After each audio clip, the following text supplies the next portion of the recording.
Seorang security sederhana, baik dan jujur, tiba-tiba diminta menikahi atasannya yang sedang hamil. Bukan karena cinta, tapi demi menutupi aib besar yang bisa menghancurkan kehidupan wanita itu. Awalnya ia menerima hanya untuk menjaga nama baik atasannya. Namun apa yang terjadi setelah itu justru sama sekali tidak pernah ia bayangkan. Fandi, pria berusia 28 tahun itu, menjalani hidup sederhana sebagai penjaga keamanan shift malam di sebuah perusahaan properti besar. Setiap hari rutinitasnya nyaris tak pernah berubah, menjaga gerbang, memeriksa kendaraan keluar masuk, memastikan area selalu aman, dan sesekali membantu pegawai yang lembur hingga larut malam. Ia tinggal di sebuah kontrakan kecil di pinggiran kota. Hidup apa adanya tanpa banyak hal yang bisa ia banggakan. Ayahnya dulu hanya tukang bangunan yang sudah lama tiada. Sementara ibunya tinggal di kampung, sesekali ia jenguk saat uangnya mencukupi. Impiannya pun sederhana, hidup tenang, makan cukup, dan suatu hari punya rumah kecil milik sendiri. Setiap berdiri di pos jaga, Fandi sering melihat para pegawai lewat dengan pakaian rapi dan parfum yang mahal. Ada yang bersikap acuh, ada pula yang hanya mengangguk sekadarnya. Namun satu orang selalu membuatnya memperhatikan lebih lama. Bu Maya, kepala HRD. Wanita itu dikenal cantik, tegas, dan sangat profesional. Banyak karyawan menganggapnya galak dan tertutup, tapi entah mengapa ia tidak pernah memperlakukan Fandi seperti orang kecil. Setiap melewati pos, meski dingin, ia selalu menyapa. Fandi tak pernah menyangka hidupnya yang tenang itu akan berubah karena wanita tersebut. Semuanya bermula pada malam yang tampaknya biasa saja. Ketika ia sedang mengecek CCTV dan menyusun laporan harian, ponsel kantor mendadak berdering. Suara dari seberang terdengar pelan, lembut, tapi bergetar. "Fandi, bisa ke lantai 5 sekarang?" Itu suara Bu Maya. Ia sempat bingung, mengapa kepala divisi itu memanggilnya malam-malam saat kantor sudah sepi. Namun karena tugas, ia pun naik ke atas tanpa curiga. Ia tak tahu bahwa langkah-langkahnya malam itu sedang membawanya pada takdir yang tak pernah ia bayangkan. Lantai 5 gelap, hanya satu ruangan yang masih menyala, ruang HRD, ruang kerja Bu Maya. Fandi mengetuk pelan. Dari dalam terdengar suara, "Masuk." Saat ia melangkah masuk, keterkejutannya tak bisa ia sembunyikan. Bu Maya duduk di sofa, bukan di balik meja kerjanya. Wajahnya pucat, matanya sembab seperti baru menangis. Ia tidak memakai blazer tegas seperti biasanya. Hanya kemeja putih yang tampak kusut, dan sepatu hak tingginya sudah dilepas. "Duduklah, Fandi," katanya lirih. Fandi duduk di kursi seberang, berusaha menjaga sikap formal, meski jantungnya berdegup lebih cepat dari biasanya. Ada yang sangat berbeda malam itu. "Aku butuh bantuanmu," ucapnya sambil menunduk. Jemarinya saling meremas. "Bantuan apa, Bu?" tanya Fandi hati-hati. Hening beberapa detik. Mata wanita itu kembali berkaca-kaca, namun ia menahan agar air matanya tak jatuh. "Aku sedang hamil." Fandi terpaku. Tubuhnya seperti membeku di tempat duduk. Dan kemudian kalimat itu menyusul dengan suara serak, "Ayah dari anak ini meninggalkanku. Dia memilih menikah dengan wanita lain." Fandi tetap diam, mencoba memahami perkataan itu. Ini jelas bukan percakapan yang biasanya didengar seorang security dari atasannya. Namun ia bisa melihat bahwa Bu Maya sedang sangat hancur. "Aku anak tunggal," lanjutnya lirih. "Orang tuaku menjaga nama baik keluarga. Kalau mereka tahu aku hamil di luar nikah, habis aku, Fandi. Karierku, hidupku, semuanya bisa runtuh." Fandi hanya mengangguk pelan. Ia tak tahu harus berkata apa, tapi rasa simpati dan keinginan melindungi mulai tumbuh dalam dirinya. "Tolong, pura-pura jadi suamiku," ucapnya tiba-tiba. "Nikahi aku. Kita bisa buat perjanjian. Aku akan bayar berapapun yang kamu mau." Mata mereka bertemu. Mata Bu Maya tampak penuh luka. Ini bukan permintaan biasa. Ini jeritan dari seseorang yang sedang berusaha mempertahankan sisa harga dirinya. Malam itu Fandi pulang ke kontrakan dengan kepala penuh pikiran. Menikahi atasan sendiri demi menutupi aib. Ide itu terlalu gila untuk hidupnya yang sederhana. Tapi sorot mata Bu Maya yang meminta pertolongan terus terbayang. Esoknya ia tetap bersikap normal di kantor, berdiri di gerbang seperti biasanya. Namun setiap menatap lantai 5, dadanya terasa sesak. Wanita yang selama ini tampak dingin dan sempurna ternyata menyimpan beban yang sangat berat. 3 hari berlalu sebelum akhirnya Bu Maya kembali menghubunginya. Mereka bertemu di sebuah kafe yang cukup jauh dari kantor agar tak ada yang mengenal mereka. Bu Maya datang dengan pakaian santai dan kacamata hitam, jelas ingin menyamar. "Aku tahu ini permintaan gila," katanya membuka percakapan. "Tapi aku tak punya pilihan. Aku tidak bisa membiarkan keluargaku tahu aku hamil tanpa suami." Fandi hanya mendengarkan. "Aku bahkan sempat berpikir menggugurkannya," ucapnya bergetar. "Tapi aku tidak sanggup. Ini anakku." Fandi memandang tangannya yang mengelus perutnya. Perut yang masih datar, tapi penuh harapan dan ketakutan. Wanita yang biasanya galak itu tampak rapuh, seperti seseorang yang kehilangan pegangan. "Aku akan buat kontrak. Setelah anak ini lahir dan keadaan tenang, kita bisa bercerai. Aku tidak akan menyusahkanmu. Uang, tempat tinggal, semua aku tanggung. Kamu hanya perlu menikahiku secara sah. Jadi suami di atas kertas." Fandi menarik napas panjang sebelum bertanya, "Kenapa aku?" Bu Maya menatapnya lurus. "Karena kamu satu-satunya laki-laki di kantor yang bisa kupercaya. Kamu tidak suka gosip, reputasimu bersih, dan kamu tidak pernah memanfaatkan jabatan atau kedekatan untuk keuntungan pribadi." Fandi menundukkan kepala malam itu, merasakan dirinya begitu kecil. Namun anehnya, untuk pertama kalinya, ia juga merasa dihormati. Tatapan Bu Maya, nada suaranya, semuanya membuat perasaan Fandi campur aduk. Di Jakarta, ia tak punya siapa-siapa. Semua urusan hidup ia tangani sendiri.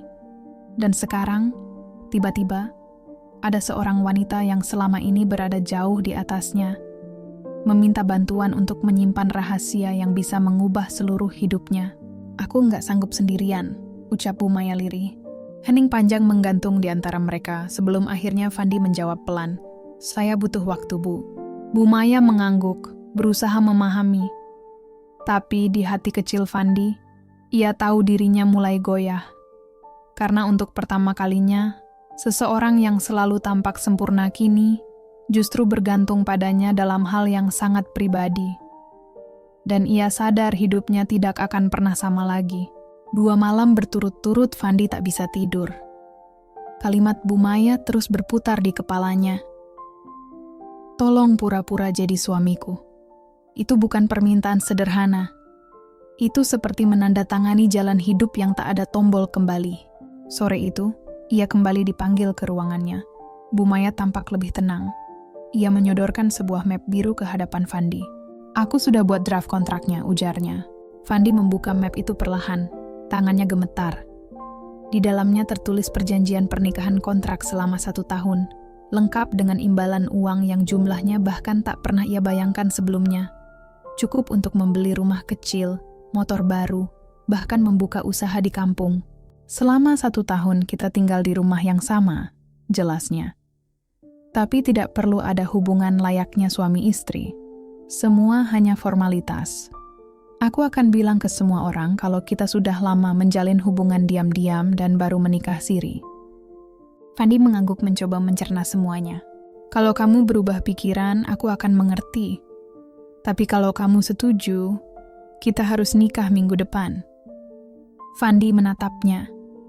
Wajah Bu Maya tampak tenang, tetapi sorot matanya penuh ketakutan. Ketakutan dicemooh, ketakutan aibnya terbongkar. Ketakutan kehilangan segalanya yang ia bangun selama ini. "Kenapa nggak cari orang lain yang lebih pantas?" tanya Fandi. Bu Maya tersenyum kecil, senyum yang terlihat lebih seperti luka. "Karena aku sudah cukup disakiti orang-orang yang terlihat pantas. Aku butuh seseorang yang bisa dipercaya, bukan yang terlihat sempurna." Ruangan kembali hening, dan saat itu Fandi akhirnya sadar, keputusannya bukan lagi soal uang atau gengsi. Ini tentang seseorang yang tampak kuat, tetapi sebenarnya sedang rapuh dan membutuhkan perlindungan. "Baik, Bu, saya setuju," ujarnya akhirnya. Bu Maya menatapnya lekat-lekat. Air mata sempat menggenang, tapi cepat ia hapus. "Terima kasih, Fandi. Mulai hari ini, kamu bukan hanya security kantorku, kamu penjaga rahasia hidupku." Dan sejak saat itulah Fandi tahu, hidupnya benar-benar tidak akan pernah sama lagi. Setelah keputusan itu, hari-hari Fandi berubah total. Ia tidak lagi hanya security yang berdiri di pos, menyapa pegawai yang berlalu lalang. Diam-diam, ia kini mempersiapkan pernikahan rahasia dengan atasan paling disegani di kantor, Bu Maya. Dan semuanya harus dilakukan tanpa seorang pun mengetahuinya. Mereka akhirnya menikah secara siri di sebuah musala kecil di pinggiran kota. Hanya ada penghulu dan 2 saksi yang dibayar untuk bungkam. Tidak ada dekorasi, tidak ada undangan, tidak ada tawa bahagia seperti pernikahan umumnya. Setelah akad selesai, Fandi menatap Maya, yang kini sah menjadi istrinya, setidaknya secara hukum agama. Ia mengenakan gamis abu-abu sederhana dan kerudung polos. Cantik, tapi jelas tidak sedang bahagia. Wajahnya lebih mirip seseorang yang baru saja menyelesaikan beban besar. "Terima kasih, Fandi. Kamu sudah menyelamatkan hidupku," ucapnya lirih saat mereka duduk di mobil. Fandi hanya tersenyum tipis. Dalam hatinya, pertanyaan besar terus bergema. Apakah ini keputusan yang benar? Atau ia baru saja menyerahkan hidupnya pada jalan penuh risiko? Malam itu, ia pindah ke rumah kontrakan yang disewa Maya. Rumahnya cukup besar, namun keduanya tidur di kamar terpisah. Tidak ada kedekatan seperti pasangan lain. Mereka seperti 2 orang asing yang terikat satu rahasia besar. Hari-hari di kantor pun terasa janggal. Mereka menjaga jarak, bersikap normal. Namun beberapa pegawai mulai menyadari perubahan. Terutama saat melihat Fandi dan Maya tiba dari arah yang sama. Pak Fandi kok sekarang sering bareng sama Bu Maya ya?" celetuk salah satu karyawan. Fandi hanya tersenyum kaku. Namun yang paling berat bukanlah menjaga sandiwara di depan banyak orang, tapi menghadapi suara hatinya sendiri. Setiap malam ia bertanya dalam hati, apakah aku hanya boneka dalam skenario hidup Maya? Atau ada tempat untukku di hatinya suatu hari nanti? Satu hal yang terus menguatkannya adalah niat awalnya. Ia melakukannya bukan karena uang, bukan karena status, tapi karena rasa kemanusiaan. Karena ia tahu, di balik ketegasan Bu Maya, ada seorang perempuan yang sedang berjuang menyelamatkan masa depan anaknya. Dan kini, masa depan itu juga berada dalam tangan Fandi. Hari-hari setelah pernikahan menjadi sandiwara panjang. Di pos keamanan, Fandi kembali bekerja seperti biasa, mengatur parkir, mengecek tamu, mencatat laporan, sambil menahan rasa aneh di dadanya tiap kali melihat Maya lewat seolah mereka hanyalah atasan dan bawahan. Tapi gosip mulai berhembus. "Mas Fandi kok sering nganterin Bu Maya? Kemarin kayaknya mereka belanja bareng deh. Jangan-jangan ada hubungan spesial?" Fandi tahu, cepat atau lambat, semua orang akan curiga. Sejak awal, Fandi dan Maya sudah sepakat untuk membiarkan segala bisik-bisik di kantor berputar tanpa jawaban.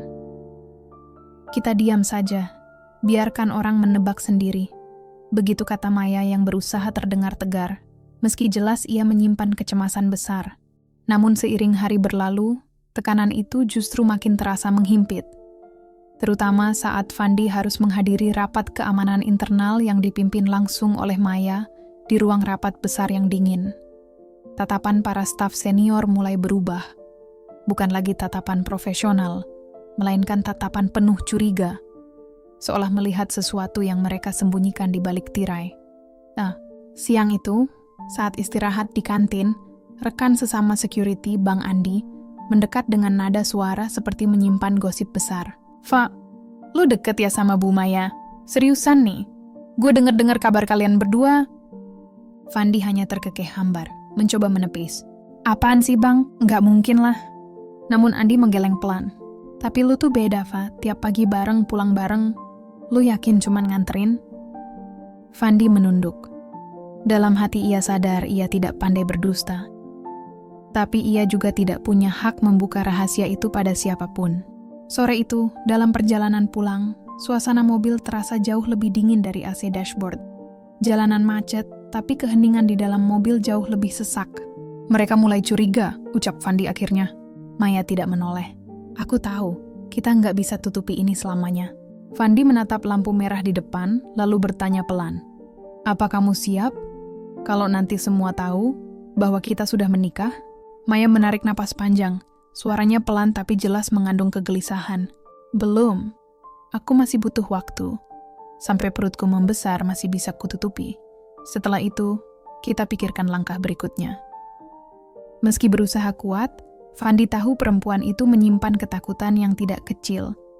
Dan di tengah semua itu, tumbuh sebuah perasaan yang tak pernah ia duga. Sebuah kepedulian yang perlahan-lahan mengalir begitu saja tanpa izin, melebihi tugasnya sebagai suami kontrak yang seharusnya sekadar formalitas. 2 bulan sejak akad nikah siri itu, kehidupan mereka berdua berubah menjadi rutinitas unik yang hanya bisa dipahami oleh mereka berdua. Pagi berangkat bersama, lalu berpura-pura asing di kantor, malam kembali ke rumah yang sama, tapi tidur di kamar berbeda. Seperti 2 orang asing yang dipaksa hidup di bawah satu atap, namun perlahan jarak di antara mereka mulai terkikis setiap hari. Fandi kini terbiasa melihat Maya duduk di meja makan dengan piyama longgar dan wajah polos tanpa riasan. Ia tak lagi kaku ketika berbicara, bahkan kadang melepas candaan kecil. Hal yang tidak pernah ia lakukan di kantor. Suatu malam, sambil membuka kulkas, Maya menatapnya dan berkata, "Fandi, kamu bisa masakin telur ceplok? Aku lagi mual, tapi malah pengen makan yang aneh-aneh." Fandi mengangguk dan langsung masuk dapur. Aneh baginya, security malam yang kini memasakkan makanan untuk kepala divisi HRD, yang keberadaannya kini menjadi istrinya. Ketika sajian telur ceplok kecap muncul di meja, Maya tersenyum kecil. "Lumayan," katanya pelan. "Nggak nyangka kamu bisa masak juga." "Dulu sering bantu ibu di kampung," jawab Fandi. Untuk pertama kalinya, rumah itu terasa hidup. Namun di balik senyum hangat itu, Fandi tahu luka dalam hati Maya belum sepenuhnya sembuh. Ada malam-malam ketika ia mendengar tangisan pelan dari kamar perempuan itu. Ia tidak pernah bertanya, hanya duduk diam di balik pintu, menjaga seperti tugasnya menjaga pintu gerbang kantor. Hanya saja kali ini yang dijaga adalah hati seseorang. Hingga suatu malam hujan deras mengguyur kota. Listrik tiba-tiba padam. Rumah gelap total. Fandi segera membawa ponselnya dan masuk ke kamar Maya. "Maya, kamu nggak apa-apa?" Maya duduk di ranjang, memeluk lutut dengan wajah pucat. "Aku benci gelap," katanya dengan suara kecil. Tanpa banyak bicara, Fandi duduk di lantai depan kamarnya. "Kalau kamu takut, aku tungguin di sini sampai listrik nyala." Maya terdiam lama, lalu berkata pelan, "Kamu tahu, Fandi, kamu bukan laki-laki pertama yang pernah serumah denganku, tapi kamu yang paling bisa bikin aku merasa aman." Fandi tak membalas, hanya tersenyum dalam gelap. Malam itu, ia tidur di depan pintu kamar perempuan itu. Waktu berjalan. Perut Maya mulai membesar, dan kebohongan mereka makin sulit disembunyikan. Beberapa rekan kantor mulai berani bertanya langsung, "Bu Maya, dengar-dengar ibu sudah menikah." "Selamat ya, Bu. Semoga bayinya sehat." Maya hanya tersenyum tipis lalu pergi tanpa iya atau tidak. Di rumah, semuanya berubah menjadi lebih hangat. Maya bukan lagi sosok dingin yang dulu dikenal karyawan. Ia kini sering menyapa duluan, meminta Fandi menemaninya jalan pagi, bahkan sesekali menyandarkan kepala di pundaknya ketika lelah. Suatu malam di teras rumah, ditemani angin malam yang lembut, Maya berkata pelan, "Aku nggak tahu hidupku bakal begini, Dav. Tapi kalau waktu bisa diputar, aku rasa aku nggak akan menyesal." Fandi menoleh. "Nggak menyesal menikah sama aku?" Maya tersenyum dengan mata berkaca-kaca. "Awalnya iya, tapi sekarang, kamu satu-satunya orang yang bikin aku ngerasa punya rumah." Fandi terdiam. Kata-katanya menusuk begitu dalam. Hatinya hangat, sekaligus sakit. Karena cinta yang tumbuh di antara mereka adalah cinta yang tak pernah direncanakan. Beberapa malam setelahnya, ketika hujan kembali turun deras dan listrik rumah sekali lagi padam total, Maya tiba-tiba mengetuk pintu kamar Fandi.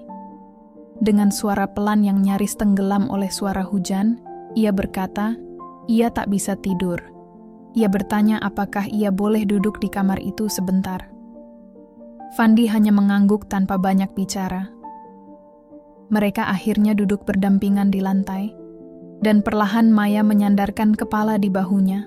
Tak ada percakapan panjang, tetapi justru keheningan itulah yang membuat ruangan terasa hangat dan menenangkan. Lalu dengan lirih, Maya mengungkapkan ketakutannya. Ketakutan bahwa ia mulai jatuh cinta pada Fandi. Jantung Fandi serasa berhenti sejenak mendengar pengakuan itu. Ia menoleh, menatap wajah perempuan itu yang diterangi cahaya senter ponsel. Ketika ia bertanya apa yang sebenarnya ditakutkan, Maya menjawab bahwa semua ini bermula dari kebohongan, dan ia takut karena kini justru berharap semuanya berubah menjadi nyata. Fandi menarik napas panjang sebelum menjawab. Ia mengatakan bahwa ia memang bukan siapa-siapa, tetapi jika Maya membutuhkan seseorang untuk dipercaya, seseorang yang akan menjaga dirinya dan bayinya tanpa syarat, ia akan tetap berada di sana terlepas dari perjanjian awal mereka. Maya menatapnya lama, kemudian perlahan menggenggam tangannya.